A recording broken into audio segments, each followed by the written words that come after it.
This means we need to conduct a survey.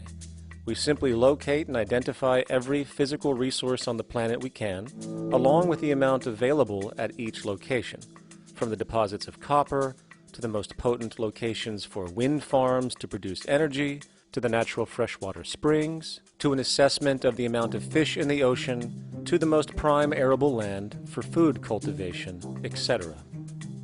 But since we humans are going to be consuming these resources over time, we then realize that not only do we need to locate and identify, we also need to track.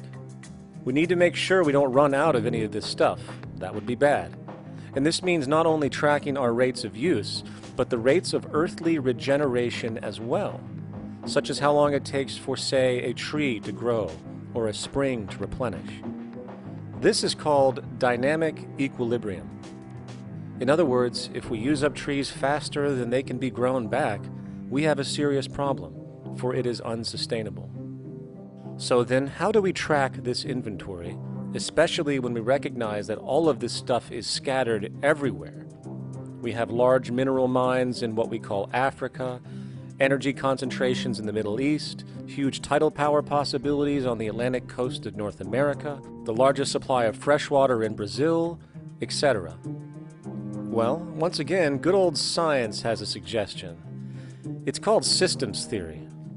Systems theory recognizes that the fabric of the natural world, from human biology to the earthly biosphere to the gravitational pull of the solar system itself, is one huge synergistically connected system, fully interlinked.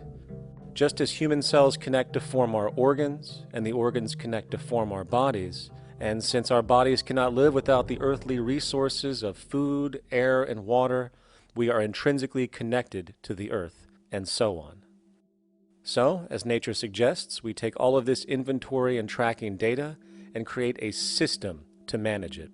A global resource management system, in fact, to account for every relevant resource on the planet.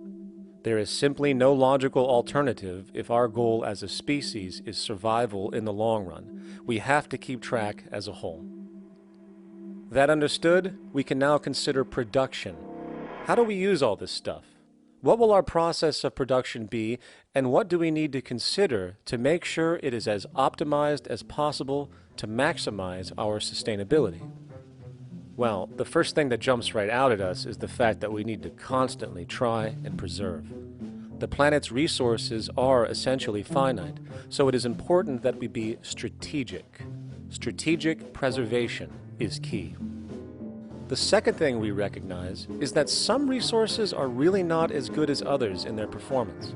In fact, some of this stuff, when put into use, has a terrible effect on the environment, which invariably hinders our own health. For example, oil and fossil fuels, no matter how you cut it, release some pretty destructive agents into the environment. Therefore, it is critical we do our best to use such things only when we really have to, if at all. Fortunately for us, we see a ton of solar, wind, tidal, wave, heat differential, and geothermal possibilities for energy production, so we can strategize objectively about what we use and where to avoid what could be called negative retroactions, or anything that results from production or use that damages the environment and hence ourselves. We will call this strategic safety, to couple in with our strategic preservation. But production strategies do not stop there. We are going to need an efficiency strategy for the actual mechanics of production itself. And what we find is that there are roughly 3 specific protocols we must adhere to. 1. Every good we produce must be designed to last as long as possible. Naturally, the more things break down, the more resources we are going to need to replace them, and the more waste produced. 2. When things do break down or are no longer usable for whatever reason, it is critical that we harvest or recycle as much as we possibly can. So the production design must take this into account directly at the very earliest stages. 3.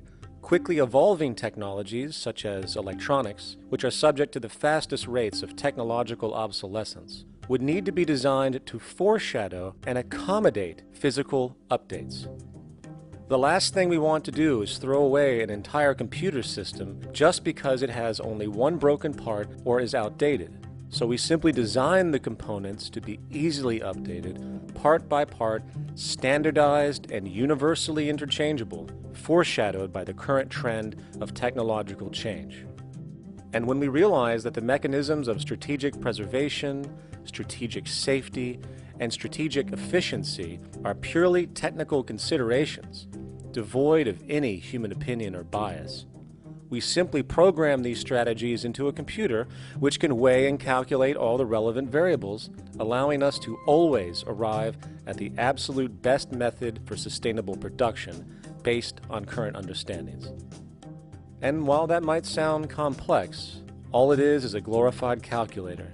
Not to mention, such multivariate decision-making and monitoring systems are already used across the world today for isolated purposes. It is simply a process of scaling it out.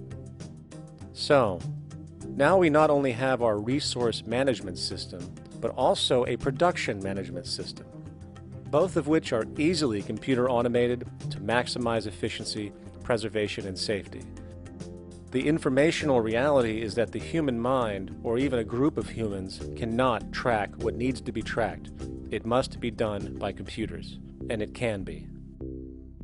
And this brings us to the next level, distribution. What sustainability strategies make sense here?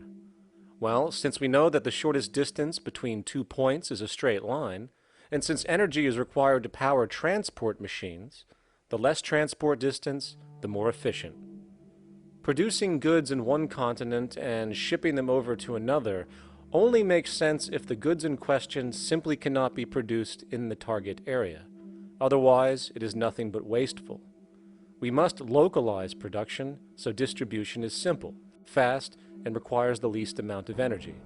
We'll call this the proximity strategy, which simply means we reduce the travel of goods as much as possible, whether raw materials or finished consumer products. Of course, it might also be important to know what goods we are transporting and why, and this falls under the category of demand.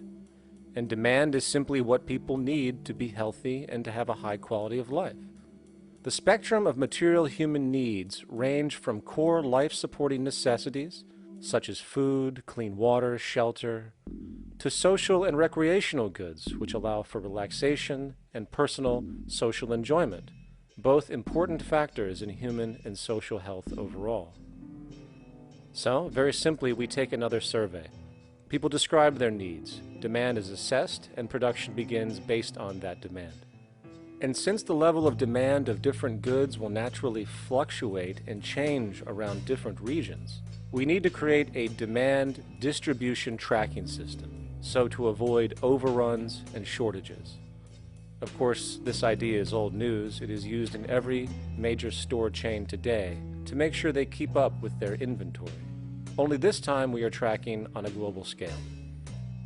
But, wait a minute, we really can't fully understand demand if we don't account for the actual usage of the good itself. Is it logical and sustainable for every single human to, say, have one of everything made, regardless of their usage? No. That would be simply wasteful and inefficient. If a person has a need for a good, but that need is only for, say, 45 minutes a day on average, it would be much more efficient if that good was made available to them and to others when needed.